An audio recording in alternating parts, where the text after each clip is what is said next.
Hello guys, and welcome back to Coloring with Haley. Today I'm going to do the 10 books that I've never colored in, that I want to color in 2021.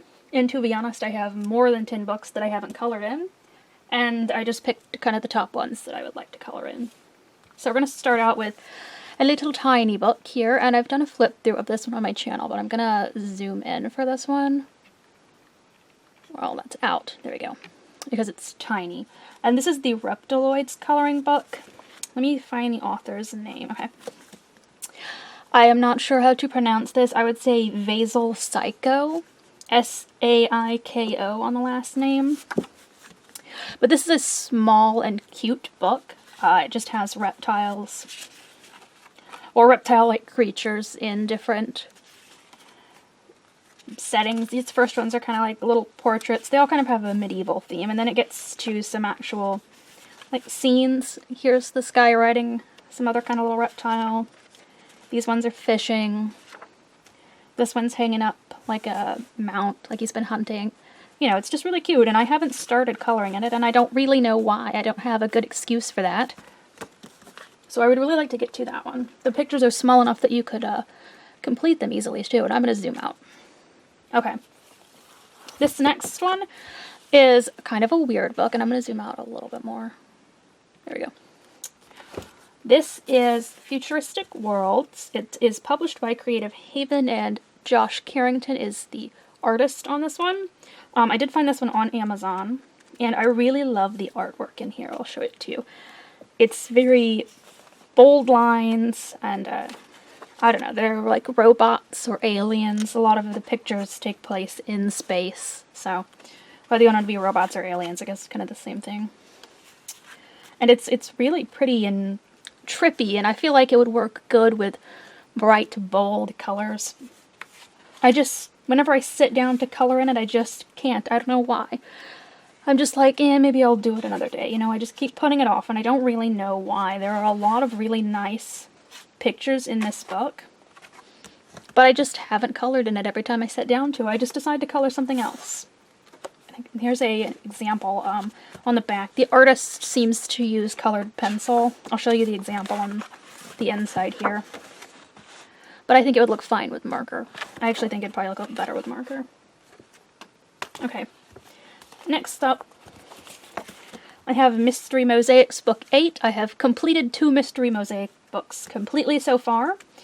And I need to start on this one, but I just haven't. I don't know why. There's not really anything to show because it's a Mystery Mosaics book, so you just kind of get the squares here, and then your color palettes up here at the top.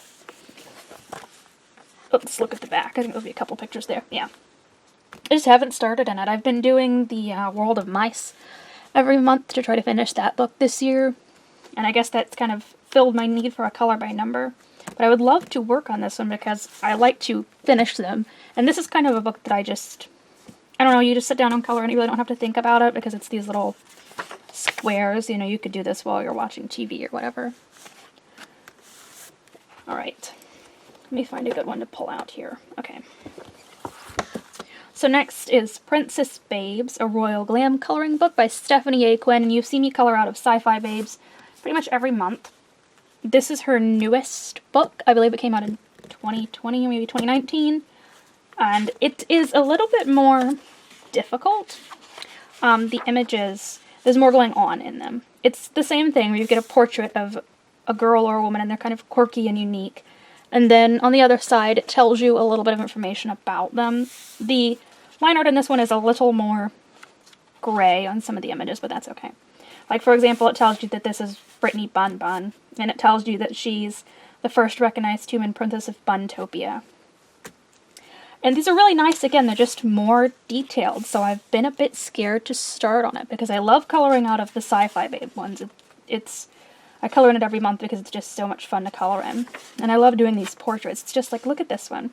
This one's Nautica, and she's got all these seashells on her. There's just so much detail that I'm a little bit afraid to color in it almost. And I do have a page marked here that I want to do when I first start it. This unicorn girl. I don't know, this one just intimidates me a little bit. And here's the back of it. You can see some more portraits and the artist there. Alright, let's see. Okay, these next two are kind of similar books. This one is Chibi Animal Girls. This is actually by Sun Life Drawing. They do actually do more than just the color by number books. And it doesn't have the artist's name, I don't think. They've obviously, you know, commissioned out an artist for this one, but I don't know the artist's name. And these are really cute. They're little animal girls in various settings. There's different animals. This one's a butterfly, you know. And they're super cute, but the line art is thin, and I do like to use markers. So that's my only qualm with it. I really do want to color an image out of here. There are some really nice ones, and some of them are very detailed. But the line art is thin, and so that intimidates me. I think I need to get better with thin line art before I attempt one. I'm not even sure. Its line art's so thin, I'm not sure how clear these pictures are going to be on camera. This one's pretty big. I think you might be able to see this one easier. So yeah, I'm just intimidated by the really thin line art on that one. And it's sort of the same for this one. This is Serene Little Village, and this is by, okay, who is it by? Julia Rivers. So yeah, this is another just publishing company. It doesn't have the artist's name on here. I think one of the artists is named Forest Diver or something like that, but I'm not sure if that's the artist behind this one. Anyways, this one is similar. It's little animal people in their little life in the woods, just doing different things. Got these birds here. This is the picture from the cover with the mice or hamsters in the kitchen. Got the swans on the lake, the little mice. You know, it's super cute. It was all around. Here's a good one. There was a penguin and like a weasel having dinner. It was going around YouTube for quite a while. It's pretty popular, and I don't know if I've ever seen a completed picture out of this one. It's very intimidating. The line art's thicker than the Chibi Animal Girls one, but it is extremely detailed. Let me try to find another upright. There we go. Look at how much detail is in this. You've got the bird down here, and then this one up here. All these different types of flowers and plants everywhere. There's all kinds of different stuff on the front porch. I see like, what do we got here? Like I think that's a pillow and a spoon and a basket of fruit, a button, a scarf. It's just very, very busy. And I don't know, here's another one that's really busy. The pig and squirrel having tea. Look at all the different desserts and everything out on the table. That is a lot. And that is a lot to color. It would definitely be something that would take a lot of time. You'd kind of have to go slow. So it's intimidating to me as well. Now here's one that's not really intimidating. Again, I just sit down to color something in it, and I don't know. I just don't. This is The Secret Life of Forest Animals, and I'm not sure how to pronounce this artist's name. Stramina Tusuzova. You can get this book on Amazon, and it's the same book, but the cover has been changed. I believe it's still this picture of the lizard, but this is no longer white. I think it is green, in that it's positioned a little bit differently. But it is the exact same book. It's not a knockoff or anything. It's the same book. They've just updated the cover. And it's really cute. It's kind of a simpler version of the Serene Little Village that I just showed you. Bigger line art. The pictures aren't as difficult. You know, we've got this raccoon here walking by the pond, and there's not as much going on in each image. Got this frog singing, some squirrels watching the stars. It's cute. I don't know. I always pick another book over it. And I really don't have a particular reason for that. I just pick another book over it. It's cute. I think I've had it for 2 or 3 years now without coloring in it, so, you know, I kind of need to pick it up and do it at some point. Alright, so now we're getting into 2 books here that just scare me a lot. So, this is the only Jasmine Beckett Griffith book that I have. It's her original one. And I'm sure you guys are familiar with this. These are based on paintings that the artist has done. It's a very nice book. Lots of different images. With the exception of this girl here, all the girls kind of have this familiar face shape with the big eyelashes.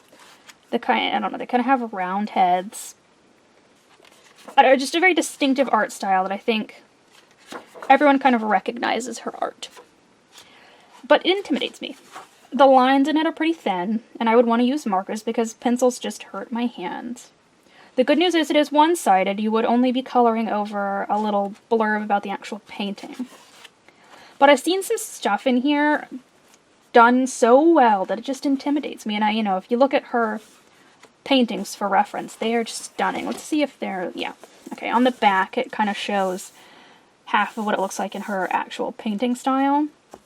They're really cool and really realistic looking, but it's just a little bit intimidating to me. And the book itself is just cardboard, if you're wondering. So I haven't picked it up and done anything in it, because I feel like these pictures would really lend themselves well to shading, and I'm not the best with shading. That's something I'm still working on. So that is this one. And then finally, this is an artist that I feel like a lot of people are probably going to put in this video tag, and that is Clara Markova. I only have one Clara Markova book, and this is the one that I have. It's my favorite one, so I went ahead and decided to buy this one. I'll say it's the most expensive coloring book I've ever purchased. I've never purchased a coloring book that cost this much before. It's my only hardback coloring book. I don't have another one, and so it's sort of like, to me, it's fancy. You know what I mean? It's not on Amazon paper. It's on this nice, thick paper that's really smooth and creamy. It's got the hardback. You know, it's expensive. It came in from another country. So it's fancy. It has 112 pages, by the way. I didn't know it had that many pages. I just saw that. And I don't know, I'm just intimidated to color in it. And the line art really isn't even that thin. So I could use my markers in it. I don't see too many people use markers in this. I see a lot of colored pencil. Because there's not really anything on the other side. I mean, it's like a little thing where you can put your name and there's kind of a little picture there. And I don't know, are they different on everyone or do they kind of rotate? Let me figure out if they rotate or if they're different.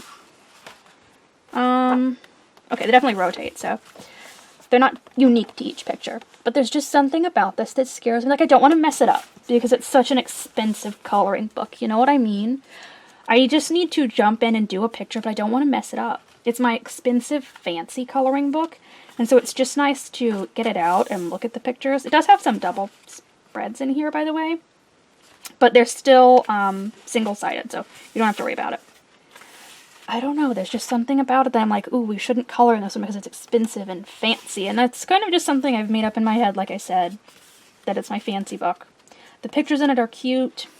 I just can't bring myself to touch it. I just like to get it out and look at it and look at the nice artwork, because I know a lot of people can't go out the expense for a coloring book like this, so I'm like, oh my gosh, and I don't know if does she even publish her earlier ones still? I think she's taken those out of print. I'm not sure. I don't know if you can still get them or not. And if you can, I think you have to get them on eBay. So it's like, oh gosh, I don't want to mess it up, you know? So this is the big one that I have not at all colored in. This is the big intimidating one that I'm going to end the video on. And if you would like to see a full flip through of any of the books that I talked about in this, just let me know. I will do that for you, but these are the 10 books that I have never touched, that I would like to touch maybe sometime this year. Maybe sometime in spring I will try to get into this book and color it. I don't know, it just scares me a lot. Thank you guys so much for watching, and I would like to know what everyone else is scared to color in and why.